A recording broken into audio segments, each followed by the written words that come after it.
बाप के जुड़े हाथ देख आंखों में आंसू आ गए। अंधेरा हो गया था, घर जाने की जल्दी थी रमेश को। रमेश ने अपनी कार का दरवाजा खोला ही था कि तभी एक लड़की झट से बिना कुछ बोले कार में बैठ गई। अरे मैडम, ये क्या कर रही हैं? कौन है आप और मेरी कार में क्यों बैठ गई हैं? चलिए उतरिए, मुझे घर जाने के लिए देर हो रही है। लड़की घबराई सी आवाज में बोली, मेरे पीछे गुंडे पड़े हैं, प्लीज मेरी हेल्प कीजिए। तभी रमेश को 4-5 लोगों के आने की आहट सुनाई पड़ती है। रमेश ने कार का शीशा बंद कर दिया, लाइट ऑफ कर दी, सांसें रोके थोड़ी देर तक कार में बैठे रहे। दोनों ऐसा लगा मानो 4 से 5 लोग किसी को ढूंढ रहे थे। थोड़ी देर इधर उधर देखने के बाद वह लोग वहां से चले गए। पार्किंग एरिया में सन्नाटा था। रमेश ने कार स्टार्ट की और पार्किंग एरिया से बाहर निकलकर मेन रोड पर आ गए। रमेश ने उस लड़की से पूछा, आपका क्या नाम है? कौन है आप? कहाँ जाना है आपको? वह लड़के कौन थे जो आपके पीछे पड़े थे? उस लड़की ने किसी भी सवाल का जवाब नहीं दिया। उसकी आंखों से केवल आंसू टपक रहे थे। वो केवल रोए जा रही थी। रमेश ने उसको पानी की बोतल दी और फिर रमेश ने कहा, यदि आप कुछ नहीं बताएंगी तो मैं आपकी मदद कैसे कर पाऊंगा? वो लड़की धीरे से बोली, मेरा नाम रिमशा है। रिमशा बोली, वह सुमित और उसके दोस्त थे। सुमित मेरे कॉलेज में मेरे साथ पढ़ता है और मैं सुमित से शादी करना चाहती थी, इसलिए गहने और पैसे लेकर घर से भाग आई हूँ। इतना सुनते ही रमेश ने एक झटके से कार रोक दी और रिमशा को देखने लगा। रिमशा आगे बोली, जब मैं गहने और पैसे लेकर सुमित के पास पहुंची, सुमित अपने दोस्तों से मोबाइल पर बातें कर रहा था। सुमित बोल रहा था, चिड़िया जाल में फंस गई है, थोड़ी देर में जेवर और पैसे लेकर आ रही है, जल्दी आओ तुम सब मिलकर पार्टी करेंगे, शराब और शबाब सब मिलेगा। इतना बोलकर रिमशा चुप हो गई और बस रोए जा रही थी। रिमशा ने पूछा, कब भागी थी तुम घर से? रिमशा बोली, सुबह 10 बजे कॉलेज के लिए बोलकर निकल गई। रमेश बोला, ओह, तब तो बहुत देर हो गई है। तुम्हारे घर वाले परेशान हो रहे होंगे। चलो मैं तुम्हें घर छोड़ देता हूँ। रिमशा रोने लगी, मैं घर नहीं जाऊंगी। मैं घर गई तो मेरे पापा मुझे जान से मार डालेंगे। रमेश हंसकर बोला, अच्छा, आज तक कितनी बार जान से मारा है तुम्हारे पापा और मम्मी ने तुम्हें, बताओगी मुझे? रिमशा आश्चर्य से रमेश को देखती है और रमेश बोला, बचपन से आज तक कितनी गलतियां की होंगी तुमने, याद करो, और कितनी बार तुम्हें माफ कर गले से लगाया तुम्हारे मम्मी पापा ने, ये भी याद करो। देखो रिमशा, इस दुनिया में माता पिता ही हैं जो अपने बच्चों की बड़ी से बड़ी गलती को माफ कर देते हैं और उन्हें सीने से लगा लेते हैं। इसलिए तो माँ बाप को भगवान का दूसरा रूप माना जाता है। गलती की है तो गुस्सा करेंगे ही, हो सकता है 2-4 थप्पड़ भी लगा दें, लेकिन जान से मारेंगे, ये बात अपने दिमाग से निकाल दो। गुस्सा करेंगे तो माफ़ी मांग लेना, ज़रूरत पड़े तो उनके पैर पड़कर माफ़ी मांग लेना। तुम्हारे मम्मी पापा तुम्हें ज़रूर माफ़ कर देंगे। ये उनकी दुआओं का ही असर है कि आज तुम उन राक्षसों से, चंगुल से सही सलामत बचकर निकल पाई हो, नहीं तो कल के अखबार की सुर्खियां बन गई होती।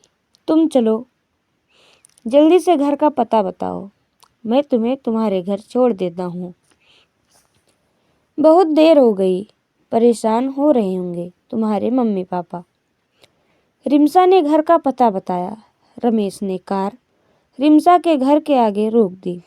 रिमशा धीरे धीरे चलते हुए दरवाजे तक पहुंचे। डरते हुए डोरबेल बजाई। रिमसा की मम्मी ने दरवाजा खोला। रिमसा को देखकर गुस्से से बोली, कहाँ गई थी? टाइम देखा है तुमने? सुबह 10 बजे घर से ही गई थी, रात के 8 बज गए हैं। ये समय होता है घर आने का, और मोबाइल बंद क्यों है तुम्हारा? रिमसा कुछ नहीं बोली। मम्मी की आवाज़ सुनकर, फिक्र देखकर रिमसा के सब्र का बांध टूट गया और अपने मम्मी के सीने से लगकर फूट फूट कर रोने लगी। अरे क्या हुआ? क्यों रो रही हो? कुछ बोलोगी भी? तभी रमेश धीरे से बोला, रास्ता भूल गई थी अपने घर का। रिमसा की मम्मी बोली, सामने एक अनजान शख्स को देखकर सकपका गई थी। रिमसा के रोने की आवाज़ सुनकर रिमसा के भैया और भाभी, पापा सभी हाल में आ गए। रिमसा के भैया ने पूछा, मोबाइल कहाँ है तुम्हारा? रिमसा की भाभी बोली, मैं तो कब से बोल रही हूँ कि रिमसा का मोबाइल घर पर ही छूट गया। रिमसा के भैया बोले, ओह चलो कोई बात नहीं, घर तो आ गई। इतना बोलकर रिमसा के भैया हंसने लगे। रिमसा कुछ नहीं बोली, रोते हुए अपने कमरे में चली गई। रिमसा के पीछे पीछे उसकी मम्मी, भैया, भाभी भी उसके कमरे में चले गए। रमेश की ओर किसी का ध्यान नहीं था। रमेश मन ही मन सोच रहा था, चलो अच्छा हुआ किसी को कुछ पता नहीं चला। रमेश मन ही मन भगवान को धन्यवाद करता हुआ वापस लौटने लगा। तभी उसके कानों में एक कड़कती हुई आवाज़ सुनाई दी, रुको जेंटलमैन। रमेश एकदम से रुक गया। उसने पीछे मुड़कर देखा। सामने रिमसा के पिताजी खड़े थे। उनके हाथ में एक कागज़ था। उन्होंने कहा, मैं नहीं जानता कि तुम कौन हो, लेकिन मेरे लिए तुम किसी फरिश्ते से कम नहीं हो। रमेश आश्चर्य से रिमसा के पिताजी को देखता है। रिमसा के पिताजी बोले, मुझे आज दोपहर में ही पता चल गया था कि मेरी बेटी घर से भाग गई है।